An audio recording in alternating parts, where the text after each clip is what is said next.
Boa noite, de Bem com Você no ar. E hoje a gente vai falar sobre câncer de mama.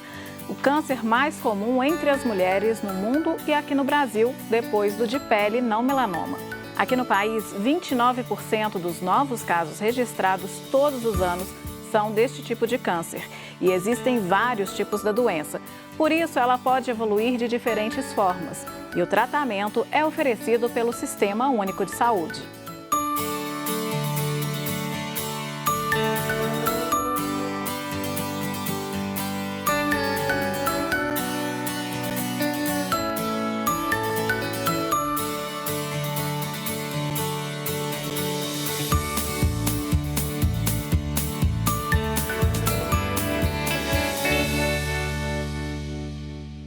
E para conversar sobre os sintomas, a prevenção, qualidade de vida nos pacientes em tratamento de câncer de mama, estão conosco Ana Maria Massaúde, vice-presidente da Sociedade Brasileira de Mastologia, Regional Minas Gerais, e Gustavo Saf, ginecologista do Hospital Madre Teresa. Boa noite, muito obrigada pela participação de vocês aqui. Boa noite, sempre um prazer. Boa noite, Ana, obrigado pelo convite. Eu que agradeço e eu gostaria de saber de vocês. Começando pela senhora, doutora, é fácil detectar o câncer de mama? O diagnóstico do câncer de mama, ele depende muito de como ele é feito, no sentido de como a pessoa procura o médico. Quando a pessoa faz, a mulher, no caso, faz a mamografia regularmente, geralmente o diagnóstico é mais fácil, porque ele vai ser descoberto antes de ter sintoma. Aquela mulher que não faz o rastreamento, que é aquela mamografia assintomática, ela vai precisar que o câncer cresça, mude sua mama ou dê algum sintoma para que ele seja diagnosticado. Doutor, e no consultório, quando os pacientes o procuram, existem várias formas de se detectar, né? O exame clínico e também ultrassom, ressonância, como que é essa escolha? Isso é importante, né, a gente salientar que o exame clínico ele vai principalmente definir a presença real daquele câncer, ele já existe, né?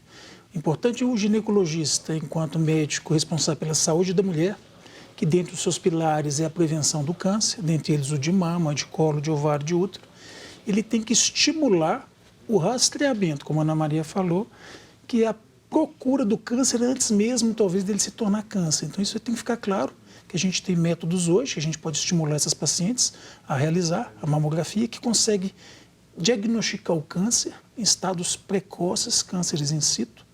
E com o advento da mamografia, da inteligência artificial, a gente tem conseguido antecipar isso ainda 5 a 10 anos, muito antes dela desenvolver um câncer invasor, aquele câncer que seria detectado pelo ginecologista, ou pelo autoexame, ou pelo mastologista. E a partir de quantos anos uma mulher deve começar a se preocupar com câncer de mama? Ou só pelo fato de ter nascido mulher já é uma coisa que deve, uma preocupação que deve vir junto? O câncer de mama é um câncer basicamente de mulheres, né? 99% dos casos de câncer de mama são em mulheres. A partir dos 40 anos, a Sociedade Brasileira de Mastologia, ela recomenda que se comece a fazer o exame anual. Esse exame é aquela paciente que não tem sentido nada. Caso a pessoa sinta antes dessa idade, ela já deve procurar o médico, seja o ginecologista ou o mastologista, para fazer avaliação. Mas antes disso, nas consultas médicas ginecológicas, elas já fazem o exame clínico, não o autoexame, né? O exame clínico. E o autoexame, as pessoas têm já essa consciência ou ainda deixam de fazer por medo, doutor? Na verdade, existe alguns tabus, culturalmente falando, mas a mulher tem que entender que no contexto ginecologia funcional, ginecologia integral, ela tem que se autoconhecer, ela tem que se tocar e às vezes ela consegue perceber nódulos muito antes do que a percepção do que aquele médico teria, mesmo ela consultando com o médico uma vez por ano. Então, se ela se toca todo mês, ela conhece a sua mama, algumas pacientes conseguem detectar alterações que às vezes não seriam nem palpáveis. É importante salientar que o nódulo palpável, geralmente ele tem que ter mais de 1 centímetro. E a gente quer diagnosticar ele muito antes disso. Então o autoexame ele é muito importante para definir o autoconhecimento, aquela atitude com aquela paciente em relação ao corpo dela. Mas se a gente for ver na literatura, muitas vezes ele é recomendado como proscrito, porque ele gera uma sensação de segurança. Eu palpei minha mama, eu não tenho nada na minha mama, eu não preciso fazer exame de mama. Okay? Mas a maior parte dos cânceres não são diagnosticados através do autoexame, mas é uma forma de orientar a mulher a procurar o ginecologista ou o mastologista. Qual que é a importância, doutora, em relação ao autoexame, tem essa questão do autoconhecimento, exatamente isso que foi falado, né, pelo Dr. Gustavo, mas infelizmente aqui no Brasil, os dados que nós temos é que 75% das mulheres da rede pública fazem o diagnóstico do câncer, ou seja, elas percebem o nódulo em 75% das vezes quando é câncer. Só 25% dos casos não é descoberto pela mulher. E muitas vezes bem adiantado, né? Logo, os casos avançado, né? são avançados. Então, aqui no Brasil, os casos de câncer de mama da rede pública são mais avançados. Exatamente porque as pessoas não fazem mamografia ou fazem menos mamografia do que deveriam fazer. Sim. E existem alguns fatores de risco que podem contribuir para a redução do câncer, como, por exemplo, sedentarismo, obesidade, sobrepeso após a menopausa, o consumo de bebida alcoólica e a exposição a raio-x. De acordo com o Ministério da Saúde, em 2016, 16% das pacientes que tiveram como diagnóstico primário de câncer, o câncer de mama, vieram a óbito. O que significa esse número, doutor? Por exemplo, elas chegam muito tarde? Isso já é, como a gente já colocou, infelizmente o diagnóstico ele é tardio. E diante de um diagnóstico tardio, muitas vezes um câncer que cada vez vem mais agressivo, a taxa de mortalidade ele é alta. Mas voltando naquilo que você falou, enquanto ginecologista, enquanto médico, nós temos o dever de estimular a saúde da mulher, seja na proteção do câncer de mama ou na proteção de qualquer outra doença. Aí a gente vai estimular uma dieta adequada, nós vamos estimular a realização de atividade física, a questão do peso corporal, isso tudo é importante e a gente tem certeza de que isso é um fator protetor, podendo diminuir até 25% dos casos de câncer de mama.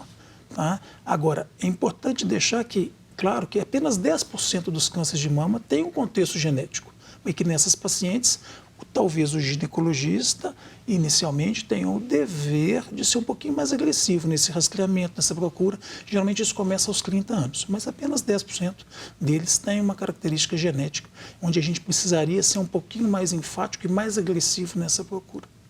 Doutora, e esses hábitos, esses fatores de risco, na verdade, de que forma que eles contribuem para essa formação de células cancerosas? É importante frisar que alguns fatores de risco, eles não são modificáveis. Os principais que a gente conhece, né, que é essa questão da gente nascer mulher. Outro fator de risco é a parte hormonal. Então, se a mulher começa a ter primeira menstruação muito jovem ou para de ter menstruações, entra na menopausa depois dos 55 anos, isso não tem como mudar. Caso a pessoa deseje ter filhos, vai ter depois dos 30, que são fatores que aumentam o risco.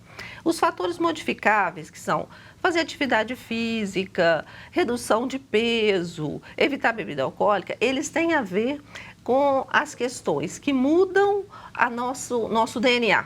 Né? Além do que a gente nasce geneticamente, dependendo do que a gente faz na vida, a gente tem umas mutações que chamam epigenéticas. Então, tem mutações que vai depender do nosso ambiente, daí a questão do raio-x, da radiação.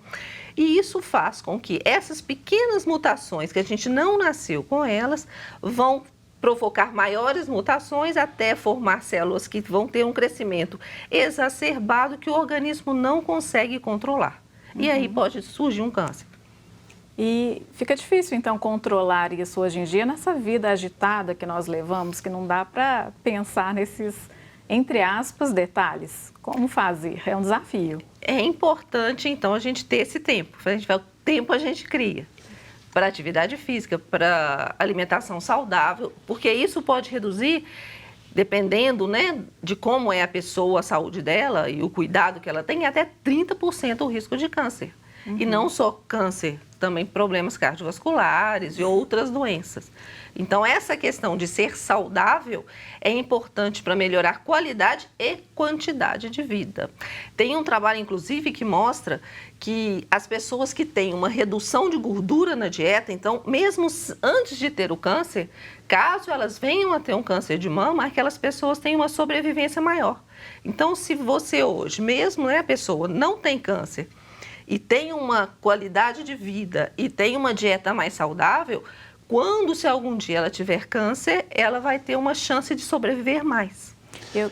A doutora colocou bem, a questão epigenética é um nome esquisito, mas basicamente diz que todos nós temos uma tendência genética, não só no câncer, mas em outras doenças. Mas o que vai definir o que a gente faz da nossa vida é o que pode alterar como aquela mesma tendência vai ser modificada. Então não adianta a gente definir como a vida está conturbada, a vida está difícil. A gente tem que falar em planejamento, disciplina.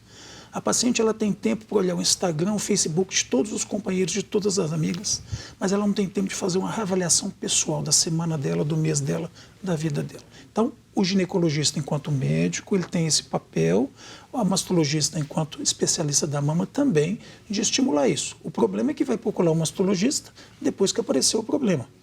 E, infelizmente, não vai ao ginecologista, mesmo tendo condições, mesmo tendo plano de saúde. E quando vai, infelizmente, grande parte dos ginecologistas hoje em dia mal fazem exame ginecológico, toque vaginal e muito menos exame na mama. Isso também é um grande problema.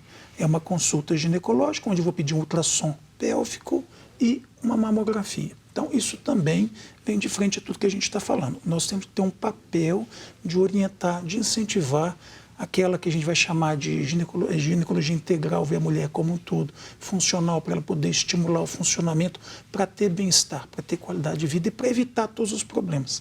Nós temos as condições de prevenir o problema. E a gente tem que estimular isso. Infelizmente, não cabe a gente estimular mais. Tá certo, a gente vai continuar conversando sobre esse assunto daqui a pouquinho. De Bem com Você volta daqui a pouco, depois do intervalo, é rapidinho.